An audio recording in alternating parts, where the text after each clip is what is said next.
Mga kababayan, ngayong araw po ng Biyernes, August 7 na po 2026, patuloy po nating minomonitor itong bagyong Maymay na ngayon po ay isang ganap na lamang po na tropical depression na hinahatak naman po ng Typhoon Dolphin na nasa labos po ng ating par. Alamin din natin ang epekto ng habagat, yung mga lugar na makakaranas ng mga pag-uulan dahil sa southwest monsoon, gayon din kung may panibagong bagyo na mabubuo sa may bandang silangan. Pero bago ho tayo magpatuloy, i-share nyo yung update natin, marami hong makapanood. Alamin muna natin kung nasa na ba ang pinaka-exact na lokasyon po nitong dating bagyong Maymay na isang LPA na lamang po. Sa huling forecast track po na inilabas ng Pag-asa, meron pong lokasyon itong LPA na ito o dating bagyong Maymay, 295 kilometers east of Kasiguran, Aurora. Bagamat yung trap or extension ng hangin niya ay nakakaapekto pa rin sa ilang bahagi ho ng ating bansa, inaasahan pagdating ho ng gabi hanggang sa madaling araw po ng Sabado ay mawawalan na po ito ng direktang epekto dahil hihigupin o hahatakin po yan ng Typhoon Dolphin na nasa labas po ng ating bansa. At ngayon, alamin muna natin yung mga lugar po na nakataas pa rin sa heavy rainfall warning, then explain kung mabuti yung tropical cyclone threat potential na posibleng banta ng sama ng panahon sa mga susunod po na mga araw.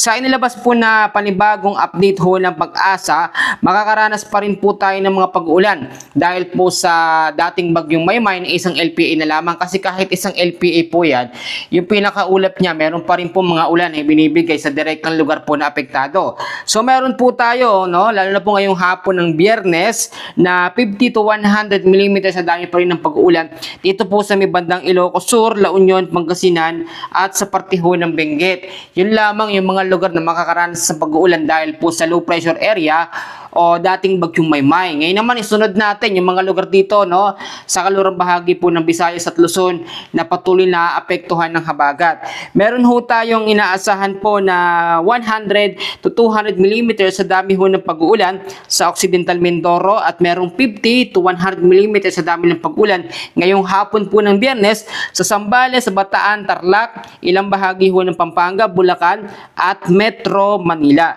Pagdating naman po bukas ho, no, Sabado ho ng hapon hanggang sa Linggo ho ng hapon, meron naman tayong inaasahan ho na 100 to 200 mm sa dami pa rin ng pag-uulan sa may Zambales, Bataan at Occidental Mindoro. Bahagyang bababa yung dami ng pag-uulan na aabot sa 50 to 100 mm sa dami ng pag-uulan. Dito pa rin po sa may bandang Ilocos Sur, La Union, kasama po ang Pampanga, Abra, Benguet, Pangasinan, Metro Manila, Cavite, Batangas at Antique. So ito po ang mangyayaring senaryo dyan kahit po mawala na, no, hatakin na ng Typhoon Dolphin. Ito pong dating bagyong Maymay na isang ganap na lamang po na low pressure area, magtutuloy-tuloy pa rin po ang epekto ng habagat o southwest monsoon sa may kanlurang bahagi ho ng ating bansa. And then, dinouble check natin yan sa advanced weather system natin. Ang habagat po ay mananatili hanggang sa third week po ng August. Ang ibig sabihin to, mas mahaba na mag-i-stay yung habagat at magpapaulan, pero hindi na po yan magiging kasing lakas po nung naunang bago pa lumapit itong Typhoon Dolphin. Medyo mas mahina na po ang habagat. Ngayon, isunod naman natin yung inilabas po ng Pag-asa na tropical cyclone threat potential na manggagaling po sa may bandang silangan ho ng ating bansa. Uulitin ko ha, ito ay tropical cyclone threat potential, posibleng banta ng panibagong sama ng panahon o bagyo kung ito'y lalapit sa ating par. Sa pagitan po ng August 7 hanggang August 12, may nakikita pong sama ng panahon na manggagaling ho sa may bandang silangan, at pagdating po ng August 13 hanggang sa 19, inaasahan po na unti-unti itong lalapit dito po sa may bandang silangan po ng extreme north ng Luzon, pero hindi naman nakikita na magiging isang ganap na bagyo o tropical depression. Pero kino-consider pa rin natin na bantayan sa panibagong sama po ng panahon. Ito naman pong habagat, uulitin ko na may tsansa na kapag lumapit po yung panibagong sama ng panahon ay ang habagat ang magpalakas. Pero dahil nga po inaasahan natin hanggang third week pa yan, yung mga pag-uulan mananatili po sa ilang bahagi ho ng Luzon, Visayas, lalo na sa kalurang parte ho, no? Nakikita naman natin yung mga ulap na yan, steady pa rin ho yan dahil po sa tinatawag natin na habagat. Ngayon, banggitin ko yung mga lugar na matitira na maapektuhan po ng habagat kapag nawala na sa monitoring system natin itong Typhoon Dolphin. Kasama niya ito nga pong Tropical Depression Maymay na isang LPA na lamang. Matitira sa maapektuhan ng habagat ay ang Ilocos Region, Zambales, Bataan, Occidental Mindoro, Palawan, Antique, kasamang Aklan, Iloilo, Guimaras at Negros Occidental. Yung mga low-lying areas po sa mga lugar na binanggit ko, lagi ho mag-ingat sa banta ng mga pagbabaha at landslide po sa mga landslide prone area.